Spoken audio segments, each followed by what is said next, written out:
اعوذ باللہ من الشیطان الرجیم، بسم اللہ الرحمن الرحیم۔ بچوں کیا حال ہیں؟ آپ خیریت سے ہیں؟ ہم اپنے اسلامیات کے لیکچر نمبر 4 کی طرف آئیں گے۔ آپ لوگ جلدی سے اپنی کتابیں نکال لیں۔ بیٹا، ہم لیکچر 4 کے اندر اپنا آج کی جو ریڈنگ ہے اس کو کمپلیٹ کریں گے۔ ہم اللہ تعالیٰ پر ایمان کا جو مضمون ہے اس کا ہم نے مطالعہ کیا۔ سب سے پہلے ہم نے اس میں توحید، اس کے معنی اور مفہوم ڈسکس کیے۔ اس کے بعد ہم نے دیکھا کہ اللہ پاک کی صفات کیا ہیں توحید سے، کیونکہ وہ جڑی ہوئی تھیں، ان کو ہم نے دیکھا۔ اس کے بعد ہم نے آپ صلی اللہ علیہ وآلہ وسلم کے ارشادات جو اللہ کی رحمت کے حوالے سے ہیں انہیں دیکھا۔ آج ہم آگے چلیں گے نبی کریم صلی اللہ علیہ وآلہ وسلم کی دعا۔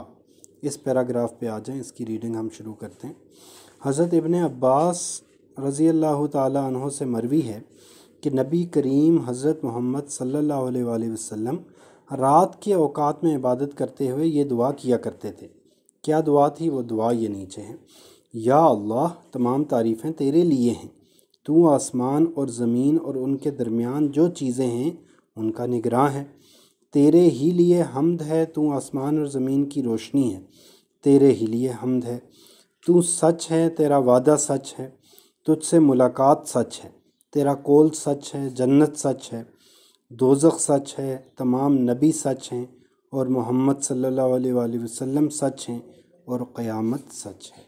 تو نبی اکرم صلی اللہ علیہ وآلہ وسلم رات کے وقت عبادت کرتے ہوئے اللہ پاک سے یہ دعا کرتے تھے، اور اس چیز کا یقین اب جو آپ صلی اللہ علیہ وآلہ وسلم کا تھا اس پر اظہار کرتے تھے کہ یا اللہ، ساری تعریفیں ہی تیرے لیے ہیں، دنیا کے اندر جو چیز بھی ہے وہ اس کا نگران تو ہی ہے، ٹھیک ہے؟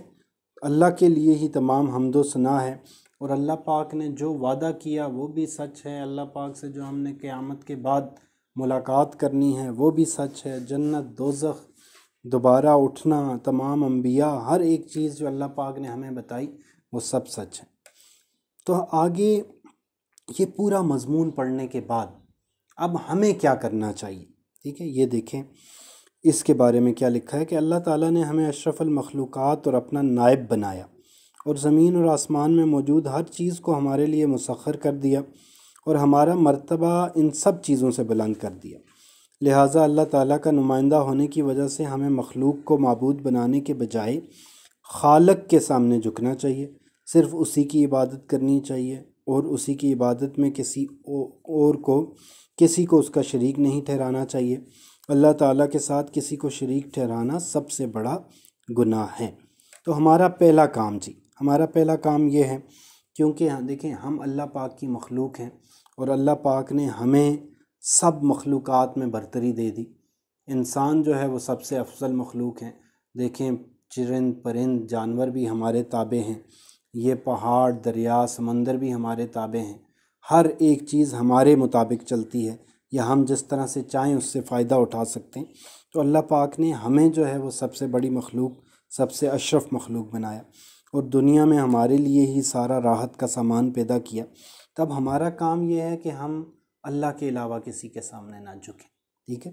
نہ کسی اور چیز کو اپنا معبود بنائیں، صرف اللہ سے ڈریں، اللہ کے سامنے جھکیں۔ یعنی ضروری نہیں ہے کہ صرف بت ہی ہیں جن کی کوئی پوجا کرتے ہیں ان کے سامنے جھکتے ہیں، جس طرح سے اور ہماری چیزیں ہیں، جیسے پیسہ ہے، جیسے مال ہے، یا جیسے اولاد ہے، کسی بھی چیز کو اللہ سے زیادہ اہمیت دیں گے تو اس کا مطلب ہے کہ ہم اللہ کو جیسے اس کی عبادت کرنی چاہیے، یا اللہ کی اس میں ہم شریک ٹھہرا رہے ہیں کہ اللہ سے زیادہ ہم نے کسی اور چیز کو اہمیت دے دی، ٹھیک ہے؟ اگلا دیکھیں جی، ہمیں چاہیے کہ اللہ تعالیٰ کے فرما بردار اور اطاعت گزار بنیں، اور اس کے بھیجے ہوئے آخری نبی صلی اللہ علیہ وآلہ وسلم کی پیروی کریں، کیونکہ جو شخص رسول اللہ صلی اللہ علیہ وآلہ وسلم کی فرما برداری کرے گا وہ قرآن مجید میں موجود اللہ تعالیٰ کے احکامات کو مانے گا، اور جن اعمال سے منع کیا گیا ہے ان کاموں سے بھی رک جائے گا۔ آپ صلی اللہ علیہ وآلہ وسلم کی جو زندگی ہے وہی قرآن کی تشریح ہے۔ آپ صلی اللہ علیہ وآلہ وسلم کی اطاعت میں ہی اللہ کی اطاعت ہے، تو اس لیے ہم نے آپ صلی اللہ علیہ وآلہ وسلم کے بتائی ہوئی چیزوں پر عمل کرنا ہے تو یہی اللہ کی اطاعت کہلائے گی. ٹھیک ہے، آگے آ جائیں اگلے صفحے پہ. اللہ تعالیٰ کی دی ہوئی بے شمار نعمتوں پر اس کے شکر گزار بن جائے. بیٹا شکر کرنا بہت ضروری ہے. جتنا انسان شکر کرتا ہے اللہ کی نعمتوں پر، اللہ اس کو اور دیتا ہے. اللہ جو ہے وہ خود قرآن میں فرماتے ہیں کہ لئن شکرتم لأزیدنکم، اگر آپ شکر کریں گے تو میں آپ کے لیے نعمتوں کو بڑھا دوں گا. تو شکر گزار بندہ بن جائیں گے. ہر ایک اللہ کی چھوٹی سی چھوٹی نعمت پہ اللہ کا شکر ادا کریں گے. یہ ہماری ذمہ داری ہے. ٹھیک ہے، دیکھیں کسی کے پاس کچھ بھی نہیں ہے، وہ سانس لے رہا ہے، اس کے پاس صحت ہے. ٹھیک ہے، اب انسان بیمار ہو جاتا ہے تو ساری دنیا بے لذتی ہو جاتی ہے. تو اگر انسان صحت مند ہے تو یہ اللہ کا کم شکر ہے، اللہ کی اتنی بڑی نعمت ہے. اللہ تعالیٰ سے محبت کریں، اس کی یاد سے غافل نہ رہیں، ذکر الہی میں مشغول رہیں. ہماری ذمہ داری ہے ہم اللہ سے محبت کریں.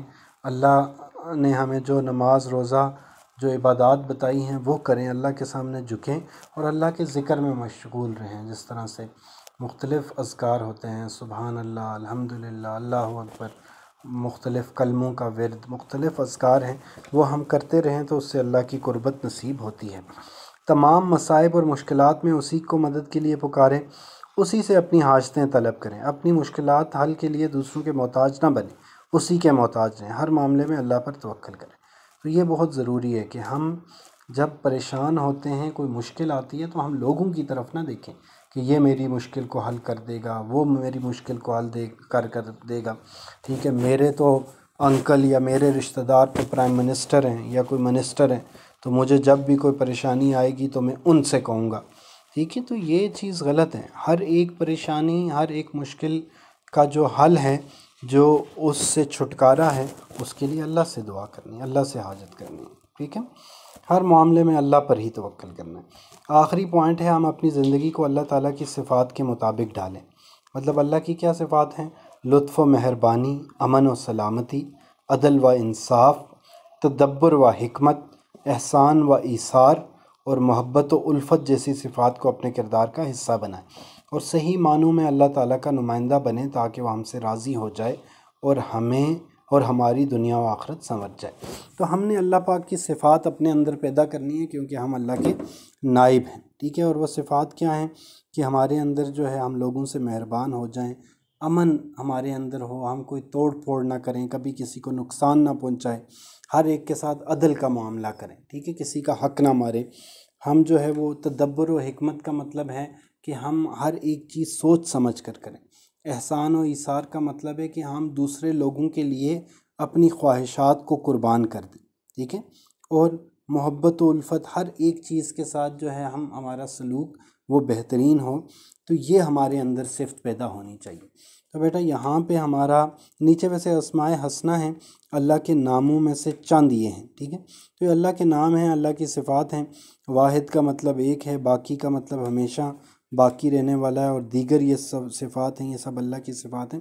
یہاں پہ ہمارے آج کے لیکچر کی بھی تکمیل ہوئی اور ہم نے اپنا پورا چیپٹر جو ہے وہ مکمل کر لیا.